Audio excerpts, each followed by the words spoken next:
Hey you, if you're new, welcome. I'm Kristen, and tonight we're going to be cooking up this gravy meatloaf. To make these mashed potatoes, I started off with taking my potatoes and cutting them into chunks, getting them onto boil and boiling them for about 10 to 15 minutes. Once they're done, I put them into a bowl, added some butter, some salt, and some pepper, and mashed them all up. To get it to start to creamy up a little bit, I did add a couple of shots here and there of the milk as I was mashing it up.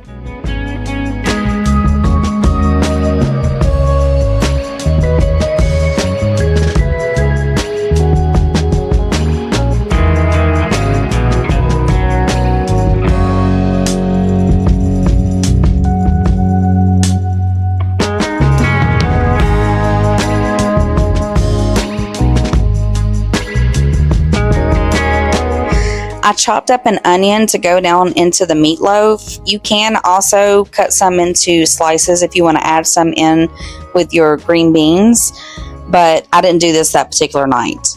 These green beans are straight from the garden. This particular week we were visiting family up in North Georgia, and the neighbor does a garden. Shout out to Benny. You have the best green beans in your garden that I have ever eaten.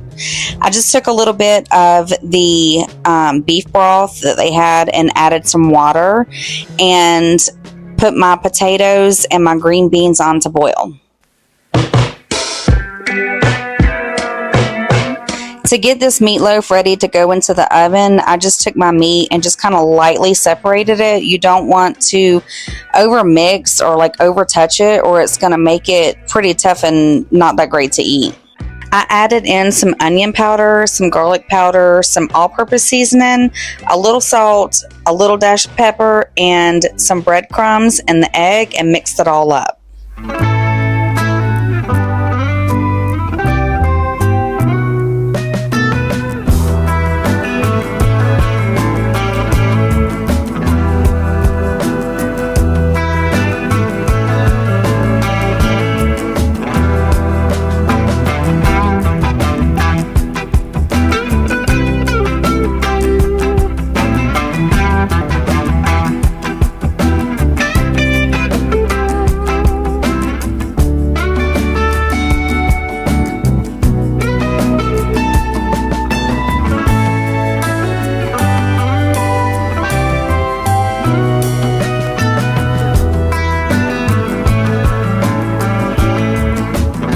Once it was all mixed up, I put it down into a loaf pan and put it into the oven on 375 for about 45 minutes.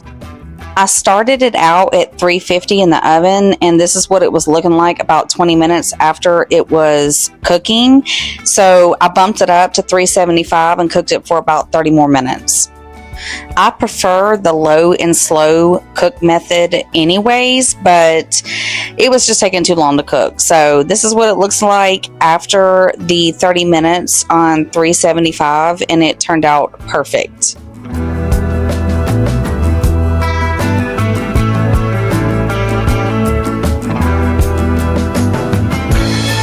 I do recommend that you let it sit for at least 5 minutes, preferably 10 minutes after it comes out of the oven, so that all of the juices can kind of marry together and you don't lose all that flavor.